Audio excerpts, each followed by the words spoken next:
الحمد لله رب العالمين.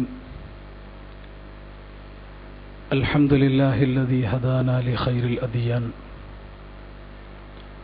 وما كنا لنهتدي لولا أن هدانا الله وأكمل لنا ديننا وأتم علينا نعمته ورضي لنا بالإسلام وألف بين قلوب أهل الإيمان وحثهم على أن يكونوا كأعضاء جسد واحد نحمده ونستعينه ونسأل به الكرامة فيما بعد الموت. وقد دنا أجلي وأجلكم أشهد أن لا إله إلا الله وحده لا شريك له وأشهد أن محمدا عبده ورسوله أرسله بالحق بشيرا ونذيرا وداعيا إلى الله بإذنه وسراجا منيرا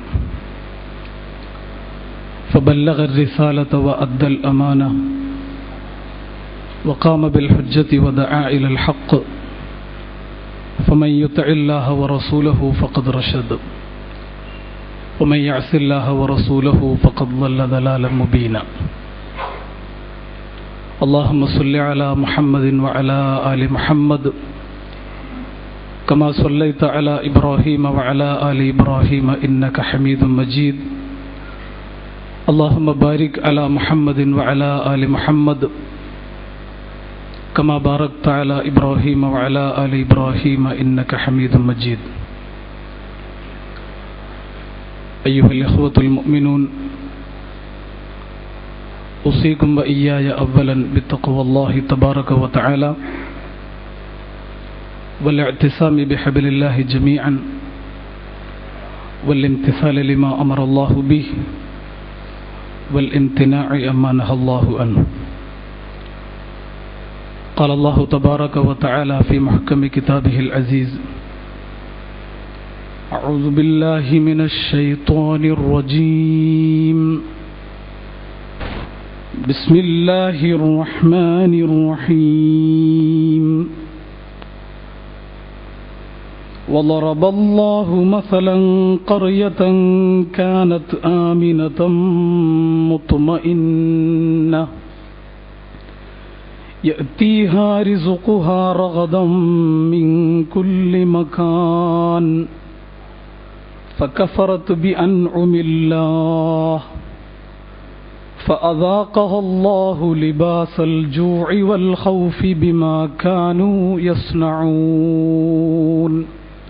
صدق الله العلي العظيم.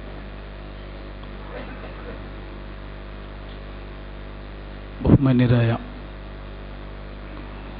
അള്ളാഹുവിൻ്റെ ദീനിൻ്റെ മാർഗത്തിലെ സത്യവിശ്വാസികളായ സഹോദരന്മാരെ, സഹോദരികളെ, സർവ്വലോകരക്ഷിതാവായ അള്ളാഹു സുബ്ഹാനഹു തആലയുടെ ആജ്ഞാനിർദ്ദേശങ്ങൾ ജീവിതത്തിൽ പാലിച്ചുകൊണ്ട് മുത്തഖികളായി ജീവിക്കണമെന്ന് ഓരോരുത്തരെയും ആദ്യമായി ഉണർത്തുകയാണ്. അവൻ്റെ തൃപ്തിയിൽ ജീവിച്ചു മരിക്കുന്ന മുത്തഖികളുടെ കൂട്ടത്തിൽ പടച്ച റബ്ബ് നമ്മെ ഏവരെയും ഉൾപ്പെടുത്തി അനുഗ്രഹിക്കുമാറാവട്ടെ. നമ്മിൽ നിന്ന് സംഭവിച്ചുപോയ ചെറുതും വലുതുമായ എല്ലാ വീഴ്ചകളും പുറത്തു നിന്നുകൊണ്ട് അവൻ്റെ ജന്നാത്തുൽ ഫിർദൗസിൽ ഒരുമിച്ച് കൂടാനുള്ള സൗഭാഗ്യം അള്ളാഹു നമുക്ക് ഏവർക്കും പ്രദാനം ചെയ്യുമാറാവട്ടെ.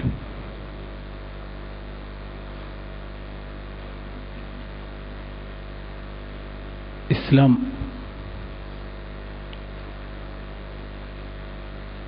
മനുഷ്യരെ സംബന്ധിച്ചിടത്തോളം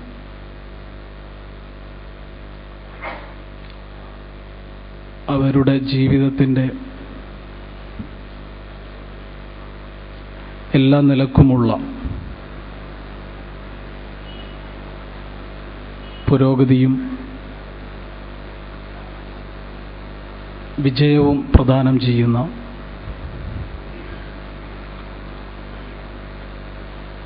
ഒരു ജീവിത വ്യവസ്ഥയാണ്. ഈ ലോകത്ത് ജീവിക്കുന്ന മനുഷ്യരെ സംബന്ധിച്ചിടത്തോളം അവർക്ക് ആശ്വാസം പകരുന്ന, അവരുടെ ജീവിതത്തിന് നിർഭയത്വം പ്രദാനം ചെയ്യുന്ന, എല്ലാവർക്കും സമാധാനത്തോടുകൂടി ജീവിക്കാൻ പറ്റുന്ന അവസരമുണ്ടാക്കുന്ന ഒരു ജീവൽ പദ്ധതി കൂടിയാണ് അള്ളാഹുവിൻ്റെ ദീനുൽ ഇസ്ലാം. ഒരു സമൂഹം എങ്ങനെയായിരിക്കണം, ഒരു രാജ്യം എങ്ങനെയായിരിക്കണം, ആ രാജ്യത്തിലുള്ള ജനങ്ങൾ എപ്രകാരമാണ് ആശ്വാസത്തോടുകൂടി ജീവിക്കേണ്ടത് എന്നതിനെക്കുറിച്ചെല്ലാം വളരെ വ്യക്തമായ ഒരു കാഴ്ചപ്പാടാണ് അല്ലാഹു സുബ്ഹാനഹു തആല വിശുദ്ധ ഖുർആനിലൂടെ നമ്മുടെ മുമ്പിൽ സമർപ്പിക്കുന്നത്. റസൂൽ കരീം സല്ലല്ലാഹു അലൈഹി വസല്ലം തൻ്റെ ജീവിത മാതൃകയിലൂടെ നമുക്ക് പഠിപ്പിച്ചു തന്നതും അത്തരം ഒരു ജീവിത സമ്പ്രദായത്തെക്കുറിച്ചാണ്. ഒരു സമൂഹത്തിൽ ജീവിക്കുന്ന ജനങ്ങളെ സംബന്ധിച്ചിടത്തോളം, ഒരു രാജ്യനിവാസികളെ സംബന്ധിച്ചിടത്തോളം അവരുടെ ജീവിതം ആശ്വാസപൂർണമായി മാറണമെങ്കിൽ ആ സമൂഹത്തിൽ ഉണ്ടായിരിക്കേണ്ടുന്ന രണ്ട് പ്രധാനപ്പെട്ട മാനദണ്ഡങ്ങൾ എന്ന് പറയുന്നത്, ഒന്ന് അവരുടെ ഭൗതികമായ ആവശ്യങ്ങൾ പൂർത്തീകരിക്കുന്ന, അവരുടെ നിത്യജീവിതവുമായി ബന്ധപ്പെട്ട കാര്യങ്ങൾ യാതൊരു പ്രയാസങ്ങളുമില്ലാതെ മുന്നോട്ടു പോകാൻ പറ്റുന്ന വിധത്തിൽ ആ രാജ്യം സമൃദ്ധമായിരിക്കുക എന്നുള്ളതാണ്. ആ രാജ്യത്തിലുള്ള എല്ലാ ജനങ്ങൾക്കും വിഭവസമൃദ്ധമായ ജീവിതത്തിനുള്ള അവസരങ്ങൾ ഉണ്ടാവുക എന്നതാണ്. രണ്ടാമത്തേത്, ആ രാജ്യത്ത് ജീവിക്കുന്ന ജനങ്ങൾക്ക് സമാധാനത്തോടുകൂടി, നിർഭയത്വത്തോടുകൂടി, ആരെയും പേടിക്കാതെ ആശ്വാസത്തോടെയും സമാധാനത്തോടെയും ജീവിക്കാനുള്ള അവസരം ഉണ്ടാവുക എന്നതാണ്. ഇത് രണ്ടുമില്ലാത്തിടത്തോളം കാലം, അല്ലെങ്കിൽ ഏതെങ്കിലും ഒന്ന് മാത്രം ഇല്ലാതായിപ്പോയി കഴിഞ്ഞാലും ആ സമൂഹത്തിൽ ജീവിച്ചുകൊണ്ടിരിക്കുന്ന ജനങ്ങളെ സംബന്ധിച്ചിടത്തോളം അവർക്ക് ആശ്വാസത്തോടുകൂടി ജീവിക്കാൻ കഴിയുകയില്ല. തീർച്ചയായും അള്ളാഹുവിൻ്റെ ദീൻ ഈ ലോകത്തിന്റെ മുമ്പിൽ സമർപ്പിക്കുന്ന, പടച്ചതമ്പുരാൻ അവന്റെ ഖുർആനിലൂടെ മുന്നോട്ട് വെക്കുന്ന ഒരു സാമൂഹിക വ്യവസ്ഥയുടെ സങ്കല്പത്തിലെ ഏറ്റവും പ്രധാനപ്പെട്ട രണ്ട് ഘടകങ്ങൾ കൂടിയാണ് ഈ പറഞ്ഞ രണ്ട് കാര്യങ്ങൾ.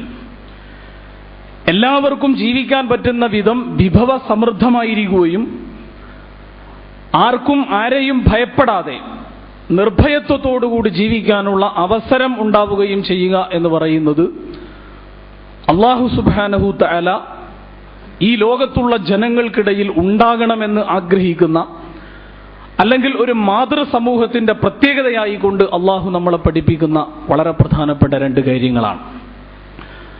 സബഅ എന്ന് പറയുന്ന ഒരു വിഭാഗത്തെ വിശുദ്ധ ഖുർആൻ പരിചയപ്പെടുത്തുന്നുണ്ട്. സൂറത്തു സബഅ എന്ന പേരിൽ ഒരു അധ്യായം തന്നെ നമുക്ക് കാണാൻ സാധിക്കും. ആ സബഅ പ്രദേശവാസികളെ മുൻനിർത്തിക്കൊണ്ട് ആ ജനങ്ങൾ ജീവിച്ചിരുന്ന രാജ്യത്തെ ഖുർആൻ വിശേഷിപ്പിച്ചത് ബൽദത്തുൻ ത്വയ്യിബ, ഏറ്റവും സമൃദ്ധമായ രാജ്യം, ഏറ്റവും സുന്ദരമായ രാജ്യം, ഏറ്റവും ആശ്വാസവും സമാധാനവും ലഭ്യമാകുന്ന രാജ്യം. അങ്ങനെ വിശേഷിപ്പിക്കുമ്പോൾ ആ രാജ്യത്തിന്റെ പ്രത്യേകതയായി കൊണ്ട് വിശുദ്ധ ഖുർആൻ പഠിപ്പിക്കുന്നത് ലഖദ് കാന ലി സബഇൻ ഫീ മസ്കനിഹിം ആയ. സബഅ നിവാസികളെ സംബന്ധിച്ചിടത്തോളം അവർ ജീവിക്കുന്ന ആ പ്രദേശം തന്നെ അവർക്ക് വലിയ ഒരു ദൃഷ്ടാന്തമാണ്, വലിയ ഒരു പാഠമാണ്. അങ്ങനെ വലിയ ഒരു പാഠം എന്തുകൊണ്ട് ആ പ്രദേശത്ത് നിന്ന് ആ പ്രദേശവാസികൾക്ക് ലഭ്യമാകുന്നു എന്നതിനെക്കുറിച്ച് വിശുദ്ധ ഖുർആൻ പിന്നീട് പഠിപ്പിക്കുന്നത് ജന്നതാനി അൻ യമീനിൻ വ ശിമാൽ, അവരുടെ വലതുഭാഗത്തും ഇടഭാഗത്തും രണ്ട് സമൃദ്ധമായ തോട്ടങ്ങൾ, ആ തോട്ടത്തിൽ നിന്ന് അവർക്ക് സമൃദ്ധമായ വിഭവങ്ങൾ നിത്യേന എന്നോണം കിട്ടിക്കൊണ്ടേയിരിക്കുന്നു. അള്ളാഹു അവരോട് കൽപ്പിച്ചു, കുലൂ മിൻ റിസ്ഖി റബ്ബിക്കും, അള്ളാഹു നിങ്ങൾക്ക് നൽകിയ ഈ വിഭവങ്ങളിൽ നിന്ന് നിങ്ങൾ നന്നായി ഭക്ഷിച്ചുകൊള്ളുക. നിങ്ങൾക്ക് എത്ര വേണമെങ്കിലും ഭക്ഷിക്കാം. നിങ്ങൾക്ക് ആശ്വാസത്തോടുകൂടി ജീവിക്കാൻ സാധ്യമാകുമാറ് ആ വിഭവങ്ങൾ നിങ്ങൾ ഉപയോഗപ്പെടുത്തണം. പക്ഷേ വഷ്കുറൂ ലഹ്, അള്ളാഹുവിന് നിങ്ങൾ നന്ദി ചെയ്യുകയും ചെയ്യണം. അങ്ങനെയായി കഴിഞ്ഞാൽ ബൽദത്തുൻ ത്വയ്യിബ വ റബ്ബുൻ ഗഫൂർ, ആ പ്രദേശം ഏറ്റവും സുന്ദരമായ ഒരു പ്രദേശമാണ്. അള്ളാഹു ആവട്ടെ അങ്ങേയറ്റത്തെ പൊറുത്തു നൽകുന്നവനുമാണ് എന്ന് പറഞ്ഞുകൊണ്ട് ആ ആയത്തിന്റെ അവസാനമായി, അല്ലെങ്കിൽ ആ അധ്യാപനങ്ങളുടെ തുടർച്ചയായി കൊണ്ട് അള്ളാഹു സുബ്ഹാനഹു തആല ആ പ്രദേശത്തിന്റെ രണ്ടാമത്തെ വിശേഷണം എന്നുള്ള നിലക്ക് ഒരു കാര്യം കൂടി പഠിപ്പിക്കുന്നത് കാണാൻ സാധിക്കും. അത് അവസാനിപ്പിക്കുന്നത് ഇങ്ങനെ പറഞ്ഞുകൊണ്ടാണ്, സിറു ഫീഹാ ലയാലിയ വ അയ്യാമൻ ആമിനീൻ.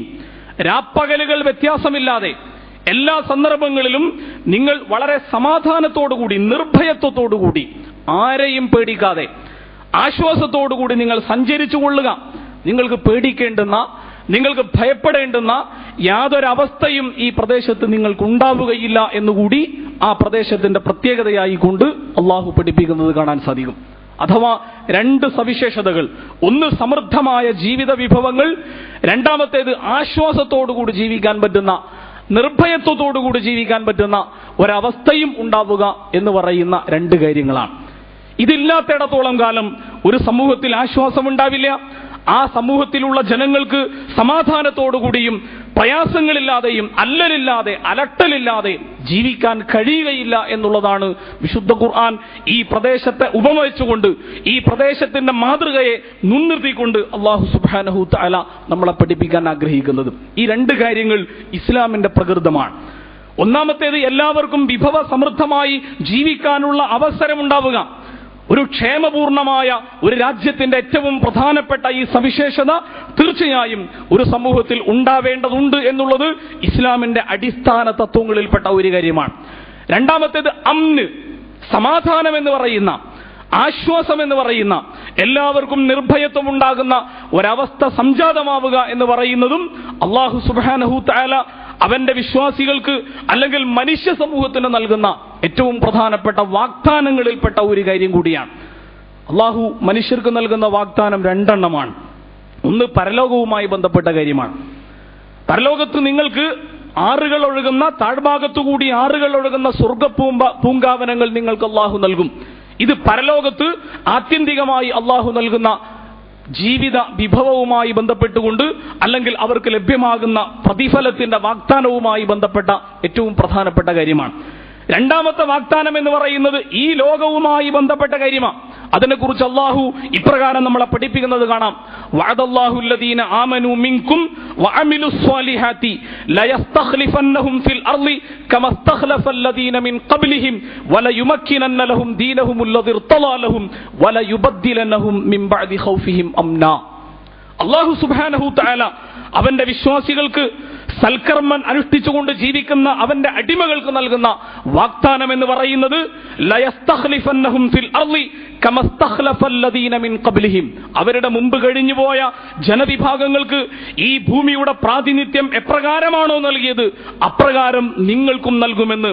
വലയുമക്കിനന്ന ലഹും ദീനഹുമുല്ലദി ഇർതളാ ലഹും, നിങ്ങൾ തൃപ്തിപ്പെട്ടുകൊണ്ട് അംഗീകരിച്ച നിങ്ങളുടെ പരിശുദ്ധമായ ഈ ദീനുൽ ഇസ്ലാം ഉണ്ടല്ലോ, ആ ദീനുൽ ഇസ്ലാമിനെ ഇവിടെ സമ്പൂർണമായി വ്യവസ്ഥപ്പെടുത്തുവാനുള്ള അവസരവും അള്ളാഹു നിങ്ങൾക്ക് നൽകുന്നതാണ്. മൂന്നാമതായി വലയുബദ്ദിലന്നഹും മിൻ ബഅദി ഖൗഫിഹിം അംനാ.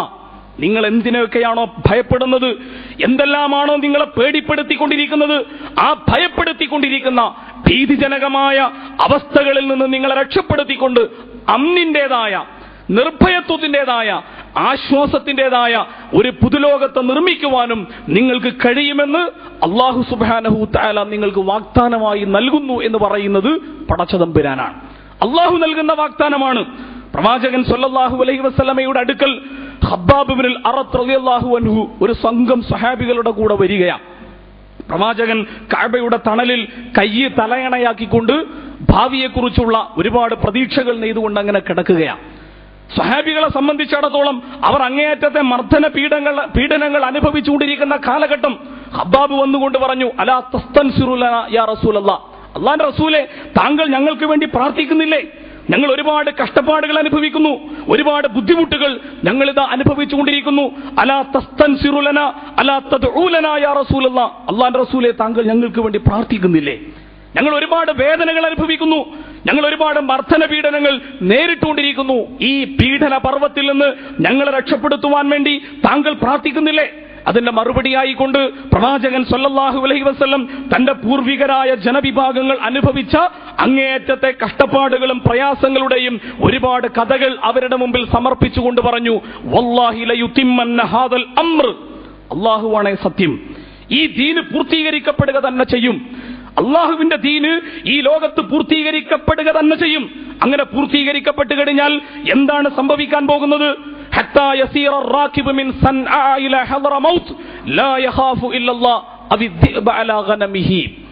ആടിനെ പിടിക്കുന്ന ചെന്നായെയും പടച്ചതമ്പുരാനെയും അല്ലാതെ ഒരു മഖ്ലൂഖിനെയും ഭയപ്പെടാതെ എല്ലാവർക്കും എവിടെയും സഞ്ചരിക്കാൻ സാധിക്കുമാറ് നിർഭയത്വമുള്ള, ആശ്വാസം ലഭ്യമാകുന്ന, സമാധാനം കളിയാടുന്ന ഒരു പുതുലോകത്തിന്റെ നിർമ്മാണമാണ് ഈ ദീനിന്റെ പൂർത്തീകരണത്തിലൂടെ ഈ ലോകത്ത് സംഭവിക്കാൻ പോകുന്നത് എന്ന് അള്ളാഹുവിന്റെ റസൂൽ സല്ലല്ലാഹു അലൈഹി വസല്ലം ഈ ചോദ്യത്തിന്റെ മറുപടിയായി കൊണ്ട് പറയുകയാണ്.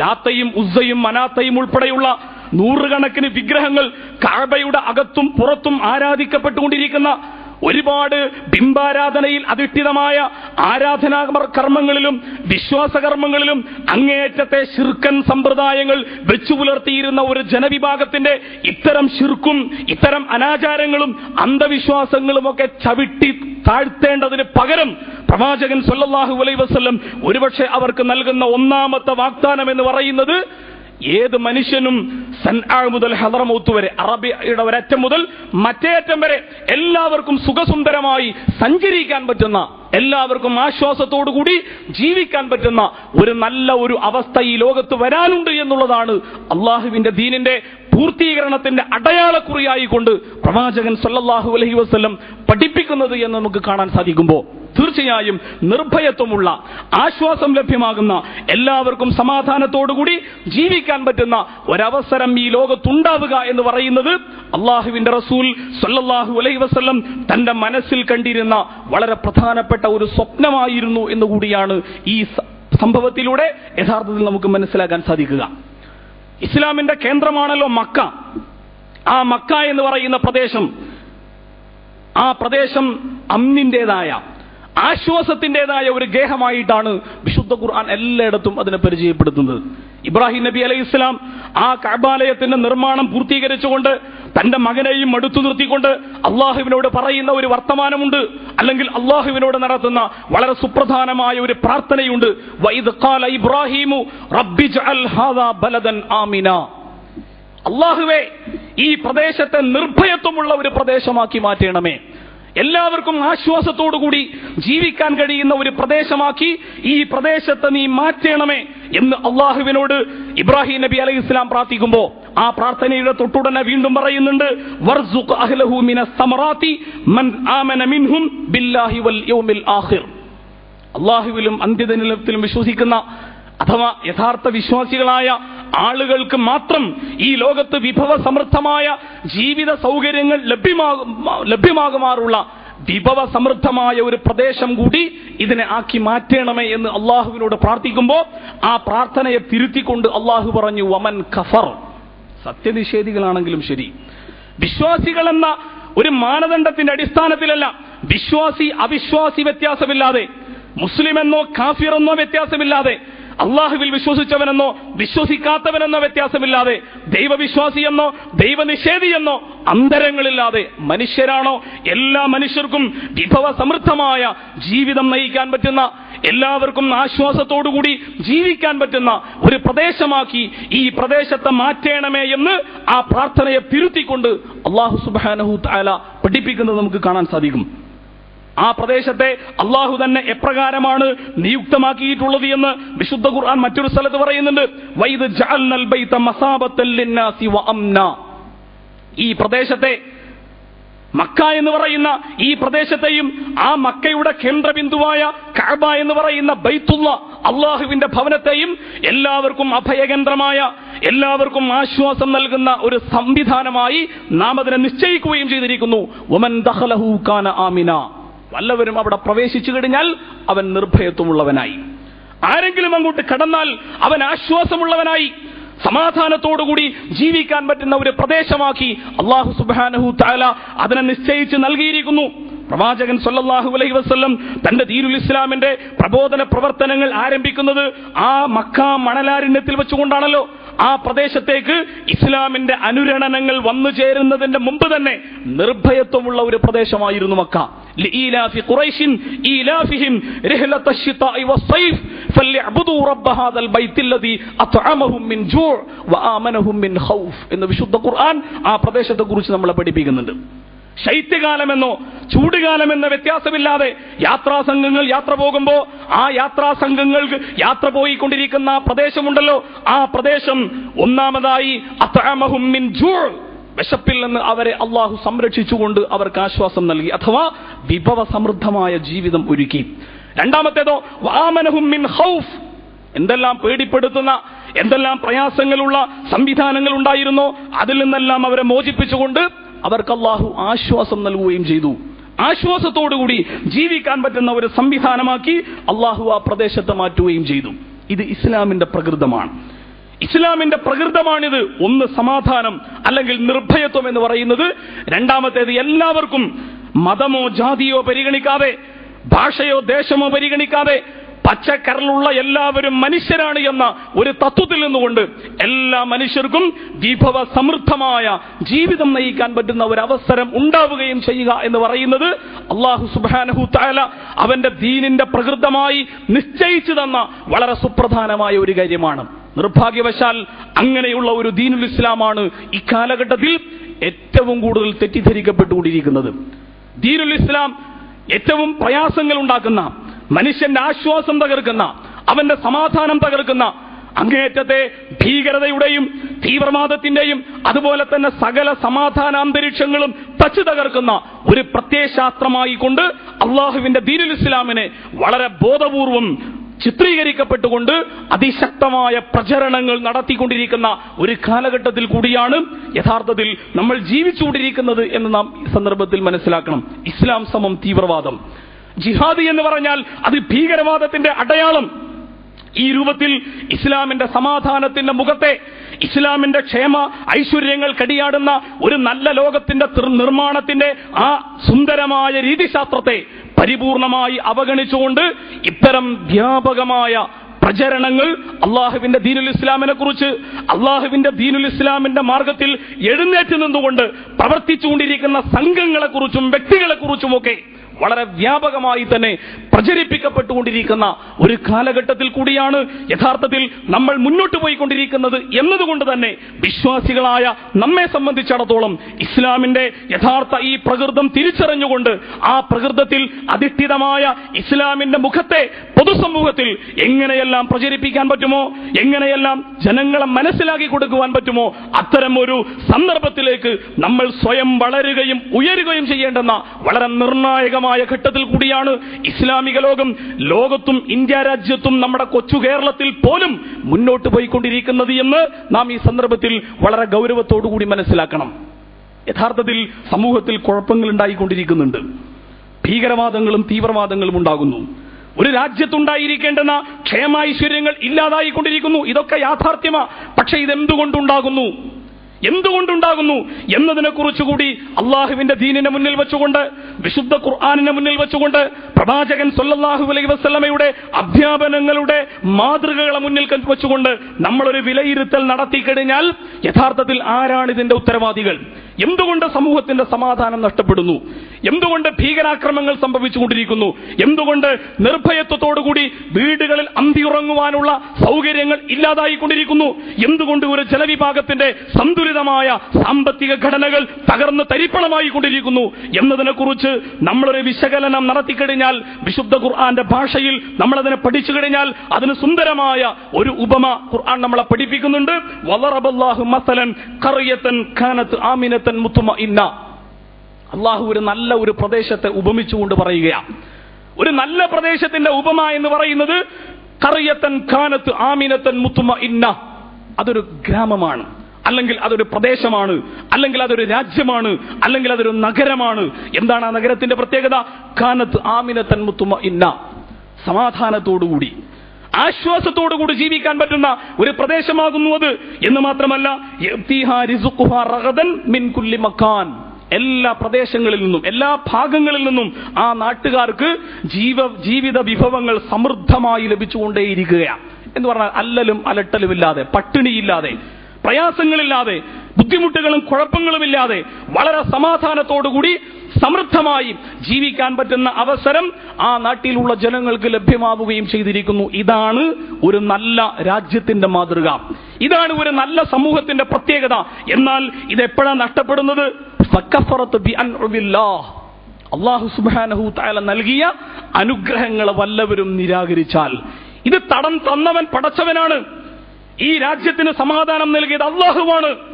ഈ രാജ്യത്തുള്ള ജനങ്ങൾക്ക് ജീവിക്കാനുള്ള സമൃദ്ധമായ അവസരങ്ങൾ നൽകിയവനും അല്ലാഹുവാണ്. ഇത് ധിക്കരിച്ചു കഴിഞ്ഞാൽ ഫകഫറതു ബിഅൻഉമില്ലാ, അല്ലാഹു നൽകിയ ഈ അനുഗ്രഹങ്ങളെ ബോധപൂർവം ധിക്കരിച്ചുകൊണ്ട് ഇത് എന്റെ കഴിവ് കൊണ്ട് ഞാൻ നേടിയെടുത്തത്, ഞാൻ തനിക്ക് പോന്നവനാ, ഞാൻ തനിക്ക് പോന്നവനാ, എന്റെ അറിവ് കൊണ്ട്, എന്റെ ബുദ്ധി കൊണ്ട്, എന്റെ ശാരീരിക കഴിവ് കൊണ്ട്, എന്റെ അധ്വാനം കൊണ്ട്, എന്റെ തന്ത്രം കൊണ്ട്, എന്റെ മറ്റു കഴിവുകൾ ഉപയോഗപ്പെടുത്തിക്കൊണ്ട് ഞാൻ സ്വയം ഉണ്ടാക്കിയതാണിത്, ഇതിൽ മറ്റാർക്കും ഒരു പങ്കുമില്ല, പടച്ചവന് പോലും ഇല്ല എന്ന ധിക്കാരത്തിന്റെ ഒരു മനോഭാവവുമായി ഒരു ജനവിഭാഗം ജീവിച്ചു കഴിഞ്ഞാൽ എന്താണ് അതിന്റെ പരിണിതി? ഫഅദാഖഹുല്ലാഹു ലിബാസൽ ജൂഇ വൽ ഖൗഫ്. അല്ലാഹു സുബ്ഹാനഹു തആല ആ ജനവിഭാഗത്തെ ഒന്നാമതായി വിശപ്പിന്റെ രുചി അനുഭവിപ്പിക്കും. രണ്ടാമതായി ഭയപ്പാടിന്റേതായ ഒരവസ്ഥ സമൂഹത്തിൽ അല്ലാഹു ഉണ്ടാക്കും. ഖുർആൻ പറയുന്നതാ, പടച്ചതമ്പുരാൻ പഠിപ്പിക്കുന്ന കാര്യമാ. ഒന്നാമതായി ആ നാട്ടിലുള്ള ജനങ്ങൾക്ക് വിശപ്പിന്റെ രുചി അറിയേണ്ടി വരും. ഒരു സമൂഹത്തിന്റെ ക്രമപ്രബുദ്ധമായ വികസനം എന്ന് പറഞ്ഞാൽ അത് പിറകോട്ട് പോകലല്ല, അത് മുമ്പോട്ട് കുതിച്ചുയരല. സാമ്പത്തികമായി ആ നാട്ടിലുള്ള ജനങ്ങൾക്ക് എല്ലാവർക്കും വിഭവസമൃദ്ധമായി ജീവിക്കാനുള്ള അവസരം ലഭ്യമാകല. പക്ഷേ നമ്മുടെ നാട്ടിൽ സംഭവിച്ചുകൊണ്ടിരിക്കുന്നത് നേരെ എതിരാണ്. പാവപ്പെട്ട ജനങ്ങൾക്ക് പട്ടിണി വീണ്ടും പെരുകുന്നു, അവന്റെ ബുദ്ധിമുട്ടുകൾ പിന്നെയും വർദ്ധിച്ചുകൊണ്ടിരിക്കുന്നു, അവന്റെ പ്രയാസങ്ങൾ വീണ്ടും വീണ്ടും അങ്ങേയറ്റത്തെ അപകടകരമായ പാതാളത്തിലേക്ക് പിന്നെയും അവന് പോകേണ്ടി വരുന്നു. ഇത് നമ്മുടെ രാജ്യത്ത് സംഭവിച്ചുകൊണ്ടിരിക്കുന്ന കാര്യമാണ്. എന്തുകൊണ്ട് സംഭവിക്കുന്നു? രണ്ടാമതായി നിർഭയത്വം എന്ന് പറയുന്ന അവസ്ഥ നമ്മുടെ രാജ്യത്തിന് പരിപൂർണമായി അന്യമായി കഴിഞ്ഞു. ഭരണാധികാരികൾ തൊട്ട് വളരെ സാധാരണക്കാരായ ജനങ്ങൾക്ക് വരെ നിർഭയത്വത്തോടുകൂടി വീട്ടിൽ അന്തിയുറങ്ങാൻ കഴിയില്ല, വാഹനത്തിലൂടെ സഞ്ചരിക്കാൻ കഴിയില്ല, ജോലി സ്ഥലത്തേക്ക് പോകാൻ കഴിയില്ല, ജോലി ചെയ്യാൻ കഴിയില്ല, വിദ്യാഭ്യാസ സ്ഥാപനങ്ങളിൽ പോയി പഠിക്കാൻ കഴിയില്ല. എവിടെയും ഭീകരമായ, ഭീതിജനകമായ, എപ്പോഴും തന്റെ ജീവൻ അപഹരിക്കാൻ സാധ്യതയുള്ള, തന്റെ സമ്പത്ത് കൊള്ളയടിക്കാൻ സാധ്യതയുള്ള, തന്റെ കുടുംബം ബലാത്കരിക്കപ്പെടാൻ ഇടയാകുന്ന അങ്ങേയറ്റത്തെ ഭയപ്പാടിന്റേതായ ഒരവസ്ഥയും നമ്മുടെ രാജ്യത്ത് എന്തുകൊണ്ട് നിലനിൽക്കുന്നു എന്ന് ചോദിച്ചു കഴിഞ്ഞാൽ ഫകഫറതു ബിഅൻഉമില്ലാ, അല്ലാഹു നൽകിയ അനുഗ്രഹങ്ങളെ നിഷേധിച്ചു കളഞ്ഞു, പടച്ചതമ്പുരാൻ നൽകിയ അനുഗ്രഹങ്ങളെ നിരാകരിച്ചു കളഞ്ഞു. ഇങ്ങനെയുള്ള ഒരു നിരാകരത്തിന്റേതായ മാർഗത്തിലൂടെ മുന്നോട്ട് പോകുമ്പോൾ ഇതെന്തുകൊണ്ട് സംഭവിക്കുന്നു? ബിമാ കാനൂ യസ്നഊൻ, അവർ സ്വന്തം അവരുടെ കൈകൾ കൊണ്ട് അവർ തന്നെ ചെയ്തു കൂട്ടിയ കാര്യങ്ങളാ. ആരുമല്ല ഇതിന്റെ ഉത്തരവാദികൾ, ആരുമല്ല ഇതിന്റെ ഉത്തരവാദികൾ.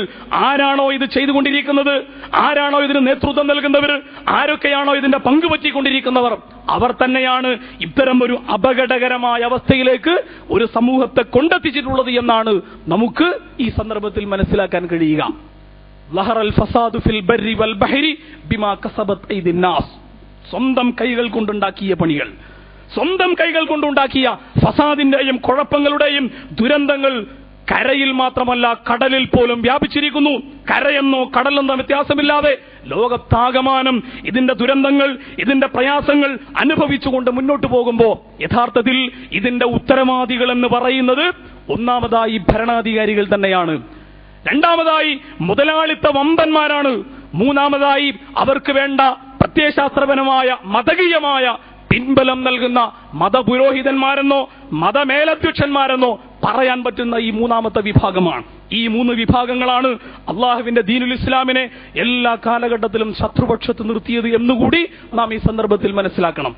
അള്ളാഹുവിന്റെ ദീനുൽ ഇസ്ലാമിനെ ശത്രുപക്ഷത്ത് നിർത്തി അതിനെ പരാജയപ്പെടുത്തുവാനും അതിനെ തകർക്കുവാനും പ്രത്യക്ഷമായും പരോക്ഷമായും കുതന്ത്രങ്ങൾ മനഞ്ഞ് അതിനെ തകർക്കുവാനുള്ള അടവുകൾ പയറ്റിക്കൊണ്ട് മുന്നോട്ട് പോയ വിഭാഗങ്ങൾ എല്ലാ കാലഘട്ടത്തിലും ഈ 3 വിഭാഗങ്ങളാണ്.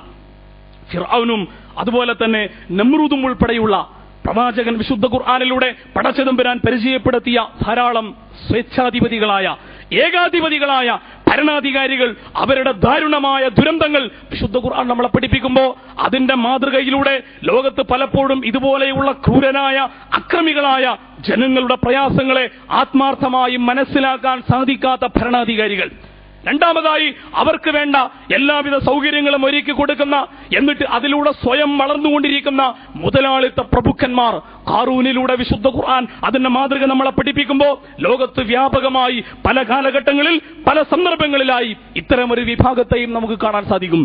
മൂന്നാമതായി മതത്തെ വികലമായി വ്യാഖ്യാനിച്ചുകൊണ്ട്, മതത്തെ വികലമായി ദുർവ്യാഖ്യാനങ്ങൾ നടത്തിക്കൊണ്ട് ആ മതകീയമായ അതിന്റെ യഥാർത്ഥ താല്പര്യങ്ങളെ അതിന്റെ ജനങ്ങൾക്ക് അനുഭവിക്കാൻ സാധിക്കാത്ത ഒരവസ്ഥ സൃഷ്ടിച്ചുകൊണ്ട് അതിന്റെ എല്ലാവിധ ഫലങ്ങളും ഒരുപറ്റം മുതലാളി അല്ലെങ്കിൽ ഒരുപറ്റം മേൽത്തട്ടിൽ ജീവിക്കുന്ന ഒരു ജനവിഭാഗത്തിന് മാത്രം ലഭ്യമാകുന്ന വിധത്തിൽ അതിനെ സമൂഹത്തിന്റെ താളാത്മകതയിൽ നിന്ന് തകർത്ത് ഒരുപറ്റം ന്യൂനപക്ഷത്തിന്റെ മാത്രം താല്പര്യങ്ങൾക്ക് വേണ്ടി മതകീയ അധ്യാപനങ്ങളെ ദുർവ്യാഖ്യാനം ചെയ്തുകൊണ്ട് അവരുടെ സംരക്ഷണത്തിന് വേണ്ടി കൂട്ടുനിന്ന മൂന്നാമത്തെ വിഭാഗം. ഈ 3 വിഭാഗങ്ങൾ എല്ലാ കാലഘട്ടങ്ങളിലും അള്ളാഹുവിന്റെ ദീനിന്റെ ശത്രുപാളയത്തിൽ അണിനിരന്നവരാണ്.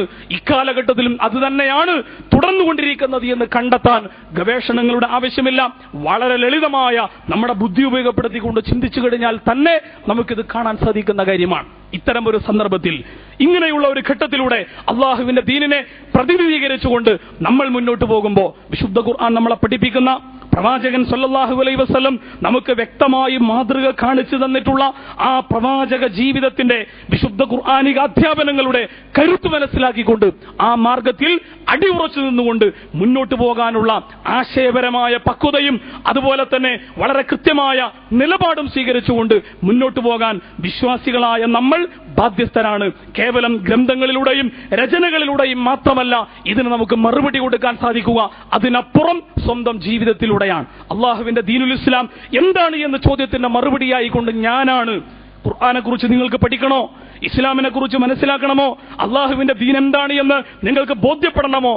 എന്റെ ജീവിതത്തിലേക്ക് നോക്ക് എന്ന് പറയുവാൻ സാധിക്കുമാറ് വ്യക്തിപരമായി നമുക്ക് ഓരോരുത്തർക്കും വളരാൻ സാധിച്ചു കഴിഞ്ഞാൽ, വ്യക്തിപരമായി നമുക്ക് ഓരോരുത്തർക്കും ഉയരാൻ സാധിച്ചു കഴിഞ്ഞാൽ അള്ളാഹുവിന്റെ ദീനിനെ കുറിച്ച്, പരിശുദ്ധമായ ഖുർആനെ കുറിച്ച്, പ്രവാചക ജീവിതത്തെക്കുറിച്ച്, ഇസ്ലാമിക പ്രസ്ഥാനങ്ങളെയും പ്രവർത്തനങ്ങളെയും കുറിച്ച് നിലനിൽക്കുന്ന എന്തെല്ലാം തെറ്റിദ്ധാരണകളുണ്ടോ അതെല്ലാം പരിപൂർണമായി അവസാനിപ്പിക്കുവാനും അള്ളാഹുവിന്റെ ദീനിന്റെ വളർച്ചയും അള്ളാഹുവിന്റെ ദീനിന്റെ ആധിപത്യവും വിശുദ്ധ ഖുർആൻ വാഗ്ദാനം ചെയ്യുന്നത് പോലെ പുലരുവാനും ആ പുലരുന്നത് കൺകുളിറൊക്കെ കണ്ടുകൊണ്ട് അള്ളാഹുവിലേക്ക് തിരിച്ചു പോകാനും തീർച്ചയായും നമുക്കൊക്കെയും സാധിക്കും. അള്ളാഹു നമുക്കതിന് തൗഫീഖ് നൽകി അനുഗ്രഹിക്കുമാറാവട്ടെ.